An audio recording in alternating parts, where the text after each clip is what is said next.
অগ্নিগর্ভ সন্দেশখালীর বেতমজুর গ্রামে পৌঁছলেন রাজ্য পুলিশের ডিজি রাজীব কুমার।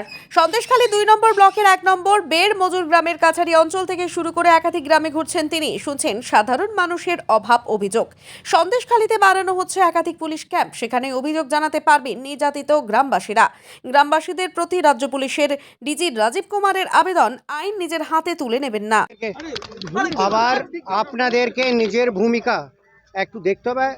আপনারা যে আমরা সবাই যারা আছি আমাদেরকে রুল অফ ল এস্টাবলিশ করতে হবে। রুল অফ ল মানে এটা নেই কি আমার প্রতি অন্যায় হয়েছে তাহলে আমি অন্য লোকের প্রতি অন্যায় করতে পারি। ওটা যেটা আছে পদ্ধতি হিসাবে আছে, আর আমরা খুব সব জায়গায় করাচ্ছি। বলকি কিছু কিছু লোক যেটা চায় না কি মানুষের তাড়াতাড়ি সমস্যার সমাধান হয়, ওরা এরকম আর্টিফিশিয়াল কিছু কিছু জায়গায় যেটা আমরা বুঝতে পারি কোন জায়গায় আর্টিফিশিয়াল আগুন লাগিয়েছে আর কোন জায়গায় মানুষ লাগিয়েছে। ঠিক আছে, আমরা এটা যে দূর চালাঘরে একটা লাগিয়ে পুরো আপনাদেরকেও বিজি করলো, আমাদের যে অফিসাররা আছে ওদেরকেও বিজি করলো, আর লোকের যেটা করলো কি লোককে প্ররোচনা দিয়ে কি ওদের তাড়াতাড়ি হয়ে যাবে। যারা এরকম করবে ওদের সবচেয়ে লাস্টে দেখা হবে। ফার্স্ট যেটা আছে আইন, আমাদের দায়িত্ব আছে আইন রক্ষা। আইন যদি নিজে হাতে কেউ নেবে ওটা আমরা ভালো খুব স্ট্রংভাবে দেখব। খুব সিম্পল কথা এটা আছে।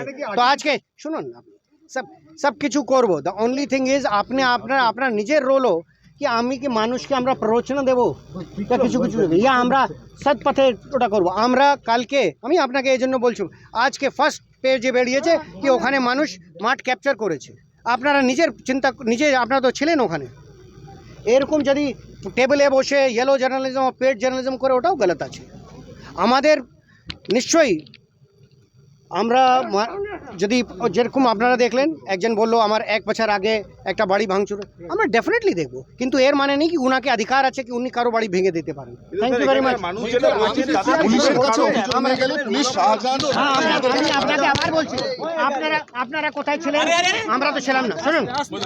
শুনুন, আপনারাও ছিলেন না, আমরাও ছিলাম না। ঠিক গলত তো আছে আমাদেরও, আমরা মানছি তো এটা। আমরা we will establish rule of law. আসুন।